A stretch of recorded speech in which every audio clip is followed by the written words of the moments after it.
अर्ध किलो भयो नि एक्सर्साइज चाहिँ राम्रै हुन्छ।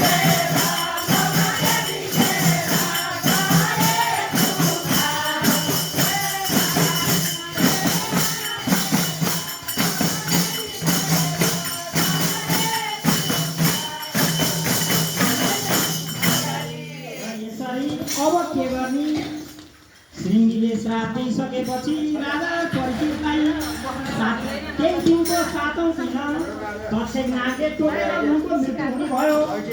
यस्तो अवस्थामा राजा परीक्षित साह्रै चिन्तित हुनुभयो। अब मैले के गर्ने, यो मोक्ष कसरी होला, मैले कसरी यो मोक्ष प्राप्त गर्न सक्नुला भनेर उनी असाध्यै चिन्तित भए। र यसरी चिन्तित भइसकेपछि यसको समाधान कहाँबाट होला, सुखदेव स्वामीलाई गर्नुभयो। र यतिखेर त्यो कुरो लाउनुभयो। सुखदेव स्वामीले हे राजा महाराज परीक्षित, चिन्ता लिनु पर्दैन। मान्छेको मरण हुने भनेको शरीर हो, आत्मा मर्दैन, केहीले लाँदैन। आत्मालाई न घामले लान्छ, न पानीले बगाउँछ, न हुरीले बजाउँछ, न हुरी बजाले लान्छ। त्यसकारण चिन्ता लिन पर्दैन भनिकन चित्त बुझाए।